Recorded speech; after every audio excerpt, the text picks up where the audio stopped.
Alright guys, these are my top 3 recommendations for a rear-wheel drive sports car.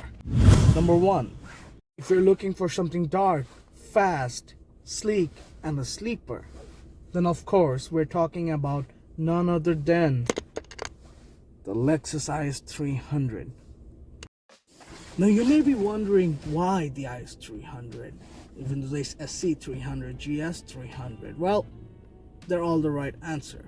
What I'm looking for is the 2JZ. Yes, it's the GE, not the GTE, but it comes with the main engine block. You change the internals. Yeah, it sounds difficult. It's not. Take it to a mechanic that knows what he's doing. He's gonna change it in for $1,000. Put a turbo in. Just one issue: they have 2 ICUs. So you want to make sure that you get those 2 ICUs checked out, because it's kind of difficult to program a turbo in an IS300, and you're paying super prices. But with prices as low as $5,000, and I really mean it, you will see higher on the market. I see 8,000, 9,000, 10,000.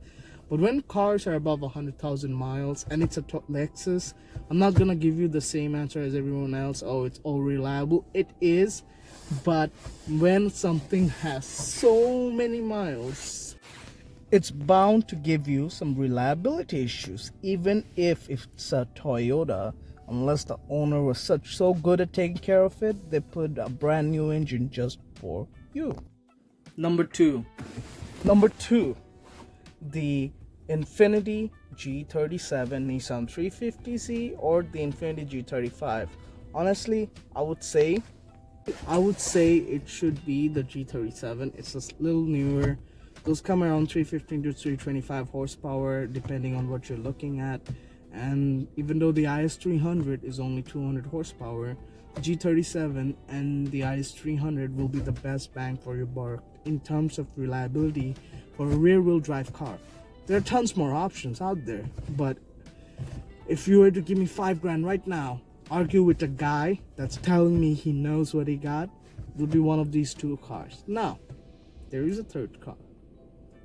It is below $5,000, but it's gonna be a duel. Like, it's gonna be a tie between those 2. Now, what do I mean by a tie? I'm talking about the only MR2, of course. The MR2, every generation. I know you guys hate the 3rd gen. I know the 1st gen looks boxy and it's kind of pretty. But what you guys must understand, it's a Toyota MR2. Just imagine it. It's a rear engine car. We're gonna get a rear engine car for that cheap of a price. They're going up in value, but just don't pay anybody above $5,000 for one. I don't care how high of a mile it is. Get a high mileage one, okay? Get it before I get it from you.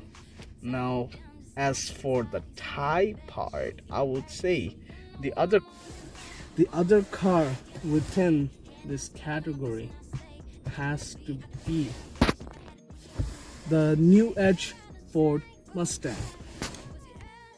Now, historically, I've been choosing to pick Hondas over anything. The S2000 prices are just too high.